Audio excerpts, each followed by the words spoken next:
honorables, Monsieur le ministre de l'Intérieur et de la Sécurité publique, assurant l'intérim de Madame la ministre de la Justice, garde des Sceaux, avez-vous des observations de forme à faire sur le rapport? Merci beaucoup, Monsieur le Président de l'Assemblée nationale. Nous n'avons aucune observation de forme à faire. Merci beaucoup.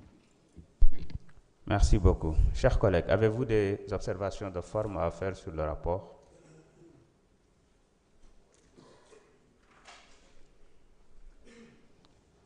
Parfait, je vous remercie.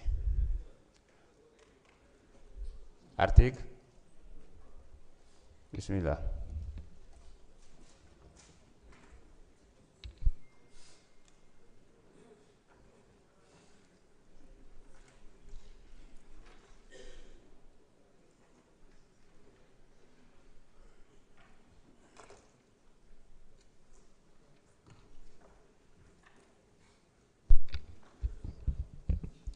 Donc l'article 83, alinéa les 2. Affaires, alinéa 2. Après la lecture du rapport, un député par groupe parlementaire, un député non inscrit peuvent proposer une question préalable tendant à décider qu'il n'y a pas lieu à délibérer. Allez-y. Merci beaucoup, Monsieur le Président. Monsieur le ministre de l'Intérieur, vous êtes envoyé pour sauver la soldate. Monsieur le Président, moi je pose cette question préalable pour dire pour moi qu'il n'y a pas lieu de délibérer et je vais m'expliquer. Monsieur le Président, pour moi ce projet de loi porte 3 graves tromperies. La première grosse tromperie concerne la criminalisation promise par le PASTEF une fois au pouvoir. Pour toute réponse, on nous répond que de notre temps, nous l'avions refusé. Mais parce que tel n'a jamais été notre engagement, contrairement à vous, qui aviez dit aux Sénégalais que l'homosexualité sera criminalisée. D'ailleurs, votre guide des illusions l'avait annoncé. Ne pas tenir cet engagement, c'est se renier, comme du reste, la promesse que vous aviez faite d'abroger la loi d'amnistie. Vous vous êtes rabattu sur une interprétation qui avait été rejetée par le Conseil constitutionnel. La deuxième grosse tromperie porte sur le fait de dire aux Sénégalais que la peine de 10 ans peut être prononcée comme en matière criminelle. C'est archi faux. Les 10 ans sont le maximum de la peine en matière délictuelle. Il est rare que le juge aille au-delà de ce plafond pour un délit. En matière criminelle, c'est une peine courante. Sans compter que la solennité des chambres criminelles,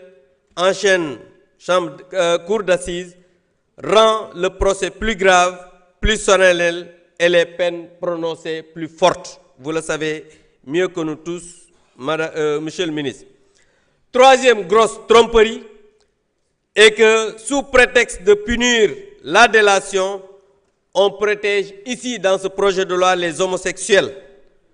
On se met à punir celui qui l'a dénoncé comme pour faire peur à l'opinion et rendre ainsi difficile la dénonciation du délit.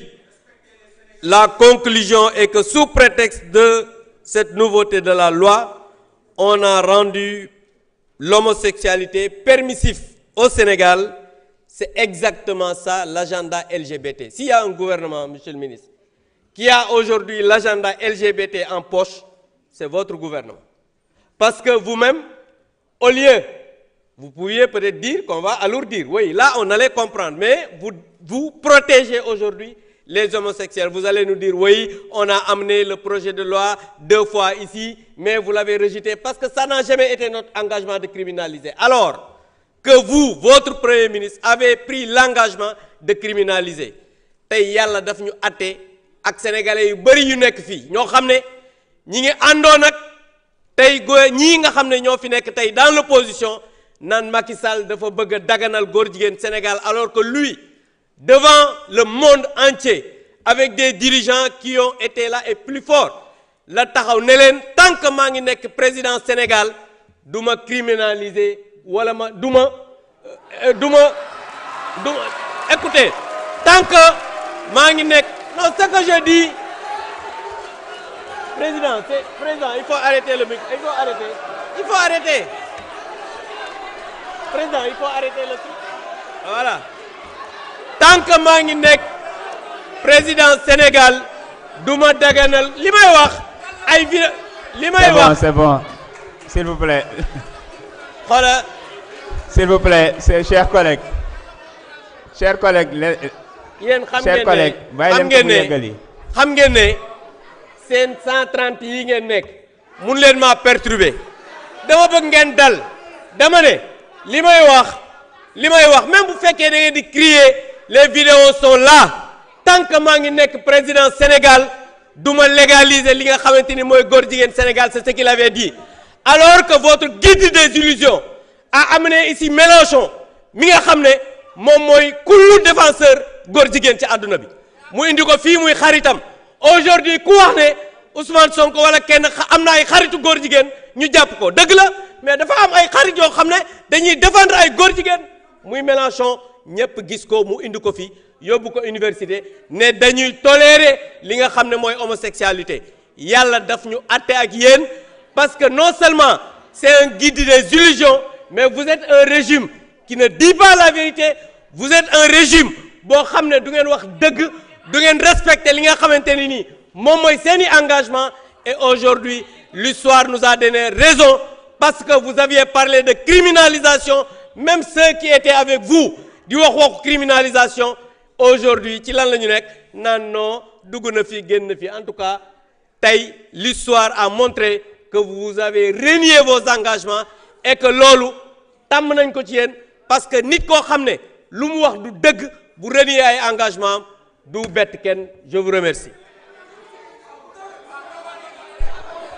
jërëjëf.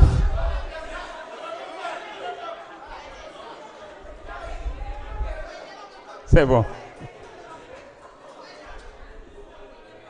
dama bëggoon s'il vous plaît chers collègues ñu yeggale liggéey bi am na solo lool dama bëggoon rappeler rek alinéa 3 article 83 ils peuvent motiver verbalement leur demande sur laquelle ne peuvent intervenir que le président et le rapporteur de la commission saisie au fond, le représentant du président de la République ou l'auteur de la proposition de loi.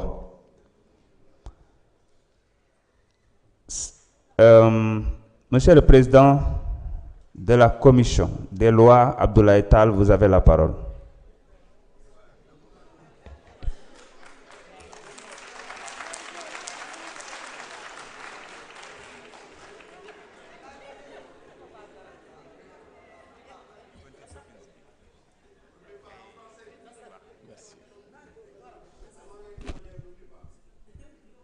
Je vous remercie, Monsieur le Président.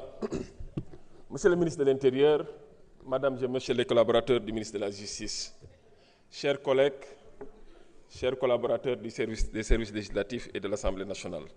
Assalamu alaikum wa rahmatullah. Monsieur le Président, je viens de me rendre compte qu'il ne suffit pas de faire 4 mandats pour ne pas demeurer une honte parlementaire.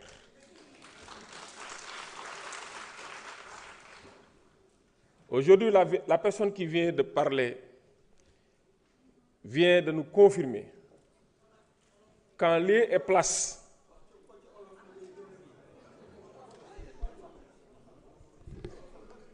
ma ni ki fi wax léegi wane nañu ne en lieu et place au lieu mu indi ay argument tekk ci xam-xam surtout ci teggin mais amu ko en réalité il n'a que l'insulte à la bouche saaga xotti worma waaye dama koy tontu li tax ma koy tontu mooy d'abord courage bi gouvernement bi am sànq wax na ba mel ni ku rëccalewul yàlla du nit yàlla du nit bu doon yéen ak yéen rek ay mariage sax di ngeen ko gis ci mbedd mi ñaari tur yi ba ñetti tur waaye yàlla du nit bu doon yéen ak yéen rek Sénégal ne sera jamais un pays moralisé mais alhamdulilah sunu kilifa diine yi sunu kilifa aada yi ni ñu amee armée mu nekk buy défendre les frontières tey jii dañoo érigé wu en bouclier nekk de véritables sentinelles pour défendre l'intégrité de nos valeurs sociétales may rendre hommage waa ànd sàmm jikko yi ak organisation yi nga xamante ni ñoo àndoon porter combat bi depuis le début may wax am na ko fi wax léegi naan diw dafa am ay xaritu nangam pourtant am na benn président de la république bu jógoon réewam ñëw fii fekk fi suñu président de la république nan kaan dama bëgg nga daganal mariage yu góor ak góor ak jigéen président bi mu fi fekkoon bu doon am na fit gëm réew mi gëm valeur réew mi gëm identité culturelle réew mi dina ko répondre réponse bu leer waaye pare gu ñu du ko wax mais tey jii nag dañ ne bëgg xamal ni loolu du fi mus a am incha allahu rabbi bi si des mooy dañuy def ay amalgame naan way yéen a prometté doon criminalisation lu tax bàyyiwu leen demu leen ci criminalisation ñëw ci délictualisation